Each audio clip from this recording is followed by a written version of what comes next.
"What is it, Nick?" Hannah replies to me as I could see past her eyes she was still thinking about the situation Will was in. I looked around, Trey, Alos, and every officer who didn't follow the commander officer looking at me. "We need to talk in private." I said to Hannah directly and as discreetly as I could. I grabbed her hand, leading her through the people surrounding us, a tunnel emerging in front of me as I walked out of the room. We then went down the hallway, going far enough to where I know the closest person wasn't in earshot.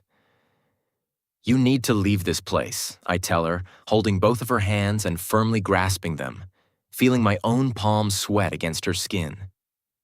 "What are you talking about?" She replies to me. "It's not safe here.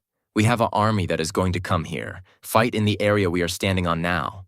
They evacuated the city. I need you gone away from here," I tell her. "But you, what about you?" She cries to me. "I'll be fine. I signed up for this from the start. I know what this road could lead to." I said to her, doing my best to make her feel better and like my idea. "I want to be here. I want to defeat this arrogant ruler from this world. I want to be here when you are safe.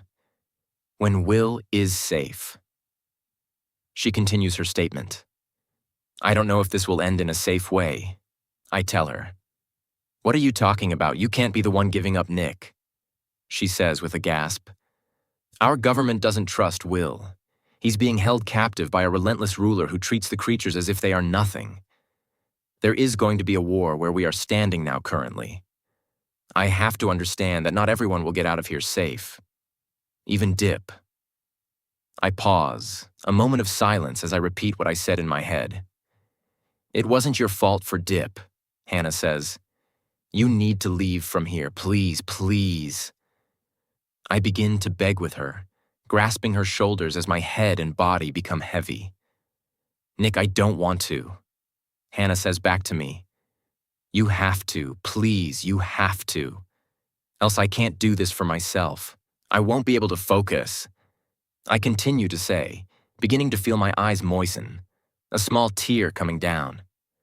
"Okay." She shudders out after a brief pause. "If you need me to leave, I'll leave. When this is over, you come find me," she says, making me promise. I nod my head. "I will find you, even if it takes a lifetime." We walk back to the main room where Alos, Trey, and the 40 other military personnel chatted as we were away. When we entered, we got a few looks, a lot less than when we originally left, but still enough to make me feel on edge. I need Hannah to be escorted away from here. I need her to be back home with family. "Nick, this is a secure facility. This can't be done," she needs to say. A commander with a blue suit and more pins than I had fingers said to me. "She has to go back with her family. They can even go to my parents' home in Oregon." I said to him, "It can't be done. She knows too much information. It is policy." "Sorry," the commander said back to me. "Then I won't help," I said firmly to him. "You need to comply with us, Nick. If you don't, there could be serious fines and punishment for this," he said back. "Nick, it's fine. I can stay." Hannah spoke up right after. "No, it's not. Any fine or punishment is worth it if it means you are safe." I said back to her, bent on making sure Hannah would get someplace safe. "You could face 30 years in jail, Nick. 30 years, the commander says. I then get into his face. "Worth it," I replied back, my eyes locking with his, an intense stare occurring for the next 20 seconds. "You are betraying your country, Nick. You will face crimes for this. Think about your next decision," the commander says to me. "I won't help till I know she's safe," I tell the commander. The commander then sighs, knowing I would stick to my word no matter what. "Take Hannah out to the base in North Dakota." The commander then says to another officer adjacent to him, "And her family is with her," I say back. The commander rolls his eyes. "The family, too, needs to be transported. After all this, every member needs to go through clearance to be released," the commander demands.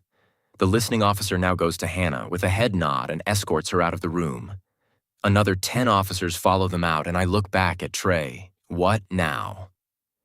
Hannah continues to walk down the hallway, her eyes lowered, barely glancing at the commander who was escorting her out and terrified to look back and see the multiple men following her.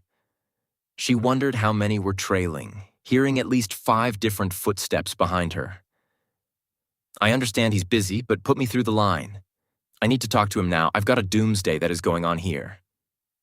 A man then yelled into the phone, Hannah recognizing the voice as the commander who had originally brought them in. "Thank you for the time, Mr. President," the commander spoke. "We have a situation here in Nebraska. We have a terrorist that is going to try to invade our country. We have properly ID him as Gallon, seems to be from some world named Loka, a parallel universe to ours. We have some people here with background information on this, working with them on the best way to defeat this oncoming threat. We supposedly have an ally with a creature from this Loka world. It calls itself Alos, and I'm being told we can trust it by Trey Collins. He's a FBI specialist up in Washington State, came to Nebraska to help this kid. The kid's name is Nick Gibbs, a previous state detective out in Oregon who was thought to be killed. But his situation is unique." "Why's that?" The president on the other line says, "Sir, he has a brother, a Will Gibbs. Our reports say that he died while in the womb with Nick. His parents tried everything to save him, though. Even went to a magical Indian medical practitioner, told them it could bring their son back to life. Turns out they were right," the commander says. "And is this Will Gibbs with us?" the president asks. "No, sir. Will Gibbs appears to be working with Gallon. Alos has made a telepathic connection to him, or at least it says it has. We can't rule out the possibility that it is impossible Will is on the enemy's side." "And what else of your interrogations have come from the alien?" The president moves on. "It calls itself Perry. Supposedly Alos and Perry are connected. They keep bringing their names up. Our scientists don't know what to make of the species. Its biology is nothing compared to ours. The good news is that it has been collaborating with our scientists, even found a trick in our DNA that could be used to fight certain conditions. Our scientists think it could lead to solving cancer." The commander answers, "And this army it's bringing?" The president continues to question. "It's large, at least 50,000 from what Alos and Perry have said. We don't know what technology they will bring to the fight, or its effect on humans. Our scientists' biggest fear is that we don't have another Agent Orange by our allies' weapons. But if this is what it takes to defeat what we are up against, I think every risk is worth it." "Good. Contact me within 10 hours for a progress update.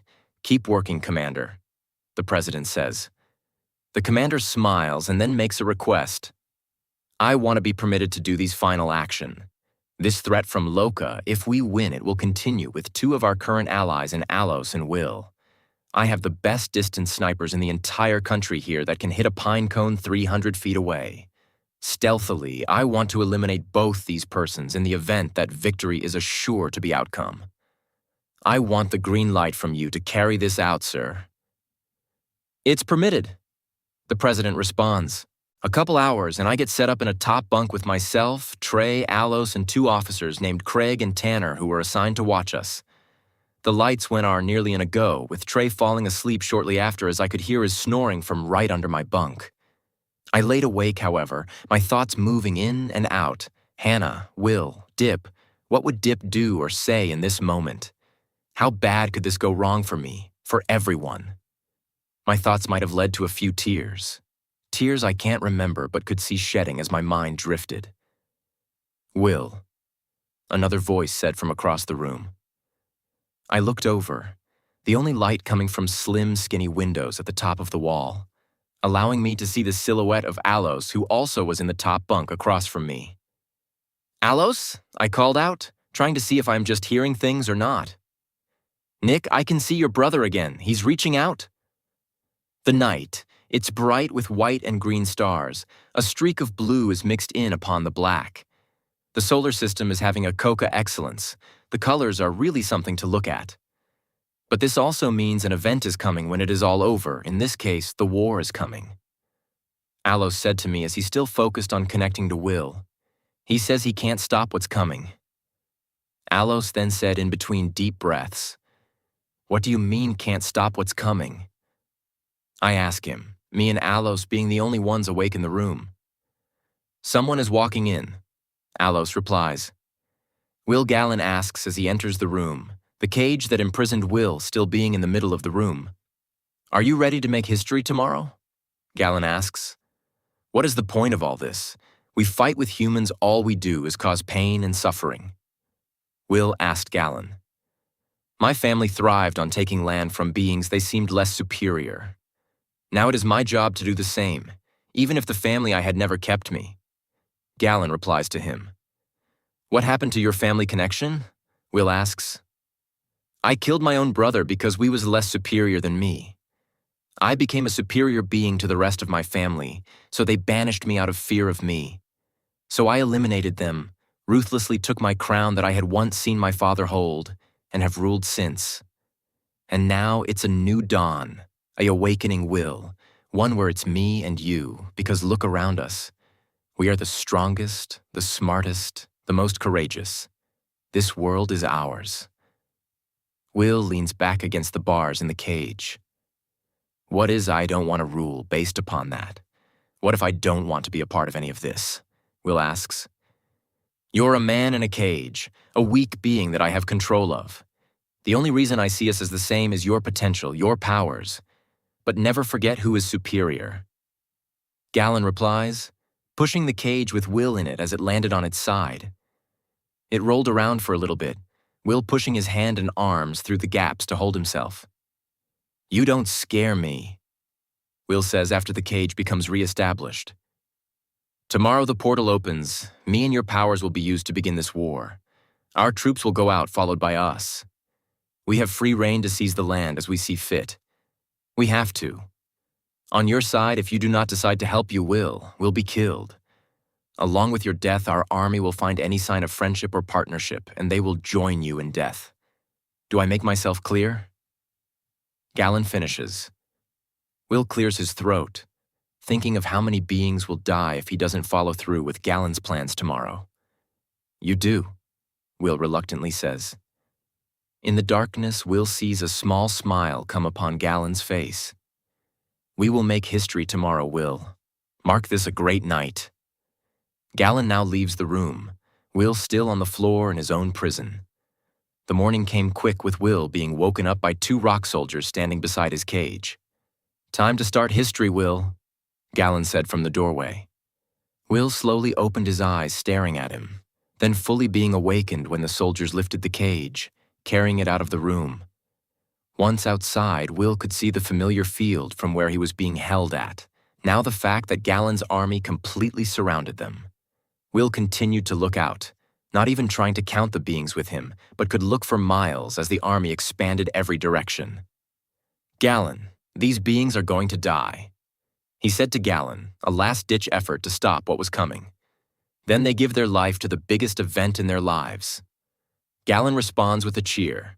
Will is then dragged up onto a platform, getting a better viewpoint of everything that is going on around him, and seeing the front rows of the first soldiers to go in. "Those are Plintors," Will said. The distinct black coats that covered the large wolf body of these intelligent giving it away. "They don't care about anything besides power and death," Will said. "Perfect introduction for Earth," Gallon said. Gallon's forehead rock now begun to glow, the blue on shining brightly as Gallon put out his hand, slowly opening a portal. The Plintors didn't wait, running through the portal which was only 10 feet wide, pushing each other through. "Help me, Will. Remember my promise to you if you resist." Will shook his head. Will putting out his hand past his cage and watching as the portal expanded. "This is Chopper 11 covering Zone 5. I am seeing black quadrupeds creatures running across the bean fields over here. Seems to be around 120 of them. Looks to be about the size of a bear. Any chance we can get ground units over here to help clear these things out?" A voice in came through the mic of the Central Command Center, where me, Alos, and Trey, had been at communicating with higher-ups after Alos lost his connection to Will. They must have opened a portal to the world and are sending creatures over to fight. This fight is beginning now. Alos said out loud to the room. In the back, I could hear a general call through the radio. I want Group 9 to be on those fields shooting at these things within 10 minutes. We can't let them within city limits. I refocused on Alos, who was staring at the ground, turning his foot in and out. We waited patiently, hoping for more information of what was happening out in the field. I can see the portal.